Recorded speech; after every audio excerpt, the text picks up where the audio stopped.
The Walls Go Up, August 15, 1918.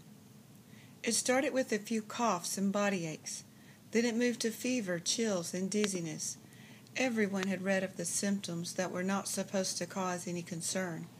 The same symptoms that were spreading from town to town throughout the country. All over Manifest, people were showing signs of this influenza. In church, the library, the mines, a few coughs that turned into a wheeze, rubbing of the neck and shoulders. Even in the August heat, you might see a woman draw her shawl to calm her shivers. There was a tension that permeated Manifest, as if one shoe had fallen on it, and the whole town was waiting for the other to drop. But where, when, and on whom it would fall was still unknown. Many were the times Jinx thought he had better get while the getting was good, but every time he thought he'd light out, he'd see Sheriff Dean hovering about, watching him. No, for now, he had just to hope that the town had some luck better than his. Once the telltale signs of sickness had been exhibited, it didn't take long for Lester Burton and Arthur Devlin and their wives and associates to start feeling a little bit puny. Or if they weren't actually feeling sick yet, it was clear to them that with everyone coughing, sneezing, and wheezing all around them, it was only a matter of time. So anyone with means, including Burton, Devlin, and their lot, used the opportunity to take a holiday elsewhere. Even Sheriff Dean stayed close to his home, which was down by the river and safely outside of town. The county medical examiner was called in, and within 30 minutes he declared that the influenza ran its course. The entire town of Manifest could be under official quarantine. Nobody goes in, nobody goes out. After the last train had pulled out and the smoke from the last Model T had settled, there was an unearthly quiet as if death had won out. Then, after a minute or two that seemed to last for hours, the mine whistle blew.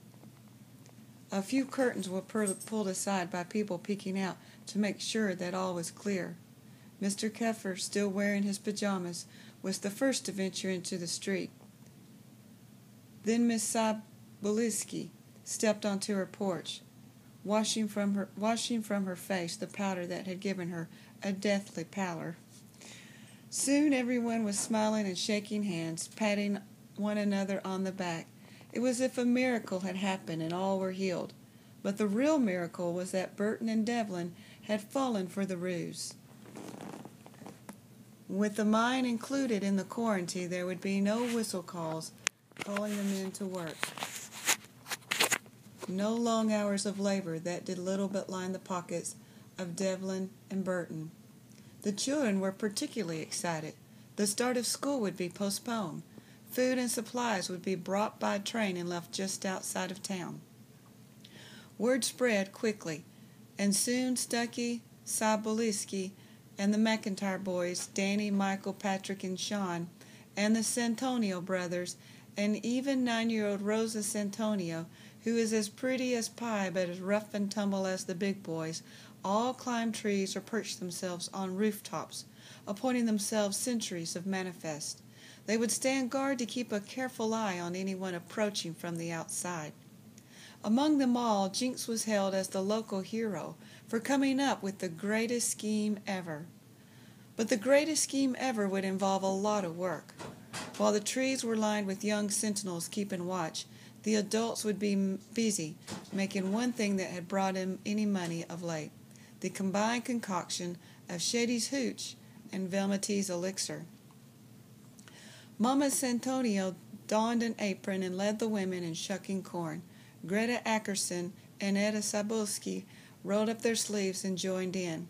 Their many hands made light work as they shared stories of home and family.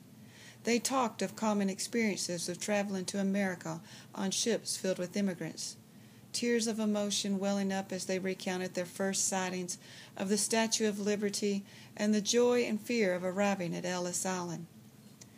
"I was so afraid that I would be turned back," said Miss Saboliski, wiping her brow with the back of her hand.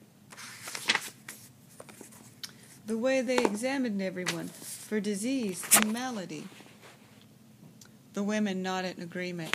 They had all experienced the fear of being labeled unfit to enter America. A simple chalk mark drawn by the medical examiner on one's clothes could have a person barred from entering his newly adopted country. An E for eye problems, L for lameness, H for heart problems. They would have to board another boat and go back to wherever they'd come from, no matter how long a journey they had just traveled. In Poland, Miss Zaboliski continued, I had no shoes, so my neighbor, he is a cobbler, he makes me a new pair. Beautiful shoes with fancy heels. Never had I walked in heels.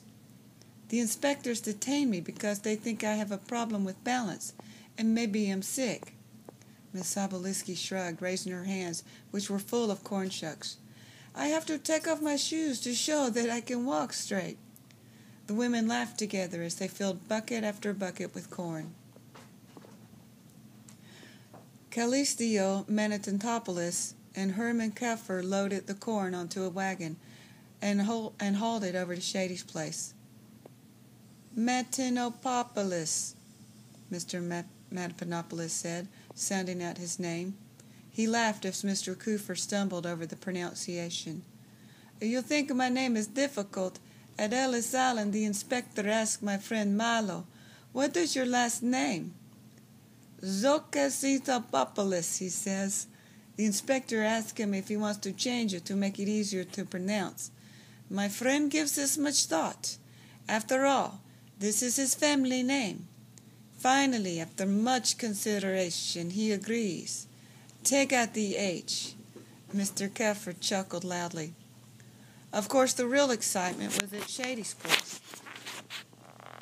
Jinx was right in the thick of it.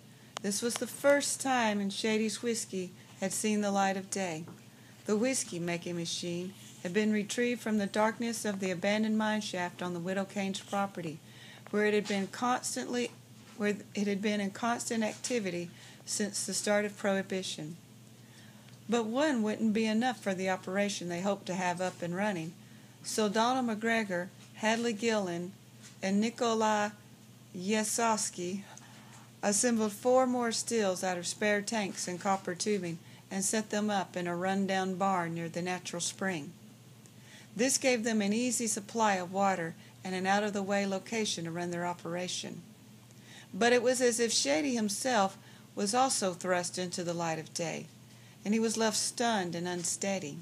He reached for a bottle of whiskey stashed under the eaves overhanging the back steps, just a sip to stop the shakes and give him a little liquid courage. He uncorked the bottle and moved back into the shadows of the eaves. The back screen creaked open, and Jinx stood beside him. Come on, Shady, you can do it. Just show him what you know. Shady ran the back of his hand over his whiskery face. I don't know anything. Jinx's voice was calm and steady. Right now there's only one thing these folks need to know, and you're the only one who can teach them. Shady stood a full minute before placing the cork back in the bottle. He returned it to its hiding spot above the step in the warm daylight as Jinx held open the screen door. Then Shady oversaw the process with the watchful eye of a master craftsman, wanting each of his apprentices to learn the art of his trade. He seemed grateful to have Jinx nearby for moral support. That's right. Keep the burner low, Mr. Cooper. We don't want to scorch the mash. Casimir, why don't you get another batch going in that tank over there? Corn, water, yeast, and sugar, he said, rattling off the contents of a time-honored recipe used by bootleggers throughout many a dry region. I knew a guy in Chicago, Jinx said. He scorched the sugar to make a richer color. Shady shook his head. It may be wrong to make whiskey, but there's a right way to do it. The first batches of mash fermented day after day, with any number of men standing by like children in Mama Santoni's kitchen, stirring, smelling, eyeing, wondering. On the 9th day, Donald McGregor stood at a simmering tank. Give it a whiff, Shady. I think it's ready. Shady smelled the brew. Cap it off and Jinx will hook up the copper tubing.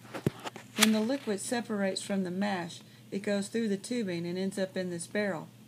He lifted the spigot at the base of an oak barrel and captured a few ounces of amber liquid in a glass jelly jar. Shady's hand showed only a slight tremor of need as he held the jar to the light to check the color. He smelled the liquid aroma. Folks who knew Shady knew he struggled with the drink. So when he poured the whiskey back into the barrel and said, It's ready for Bellomy-Ezell elixir," everyone understood that was to be the code of conduct. Not a drop would be had by any man there. Jinx and Shady hauled the first barrel over to the high school. Miss Larkin caught sight of them on the front steps. "Shady!" she called in a shrill voice. "Shady Howard!" They pretended they didn't hear her and walked into the high school and down the hall to the chemistry room. Miss Larkin had been working Jinx pretty hard, making him weed her garden, clean out closets of her husband's old papers. Worst of all was sitting down for afternoon tea carrying on what she called polite conversation, which, in her estimation, was something every gentleman should be capable of doing. So it was understandable that Jinx would wish to keep his distance. But as Miss Larkin stormed in behind Shady and Jinx, all three stopped dead in their tracks. "What's that smell?" Jinx rubbed his neck as the pungent odor practically singed his nose, clear to the back of his head. Hattie Mae looked up through safety goggles while Bellomy-Ezell stood century over the several beakers of clear liquid warming over Bunsen burners. A fermented mixture of corn, castor oil, eucalyptus extract, menthol, iron, and potassium and calcium, Hattie Mae answered. "Nothing that wasn't in it when your never-do-wells took it upon yourselves to play hanky-panky with my elixir," Bellomy-Ezell said, jolting some notes on a clipboard. Her safety goggles looked like bulgy fly eyes against her narrow face. Shady and Jinx both knew they'd have to tread lightly, as Bellomy-Ezell was not completely on board with their endeavor. "How do you make so much with just those little beakers?" Jinx asked. "This is what is called the base mixture," Bellomy-Ezell answered, "which you would know if you ever showed up to my chemistry class. This syrup combined with manifest spring water is an exact 4-to-1 ratio, makes up a palatable and restorative elixir." "Velma," Miss Larkin interrupted, "surely you are not going to participate in this," she struggled for the right words, "this charade. My husband, the late county appraiser, would be rolling over in his grave at this exercise in depravity. Why, I've a mind to telegraph my sister's boy in Topeka. He works in the governor's office. He's the assistant to the assistant, you know." Most folks were surprised and more than a little curious when Miss Larkin stayed behind for the quarantine instead of leaving town with the rest of the people with means. She'd certainly made her objection to Jinx's plan clear the night of the town meeting.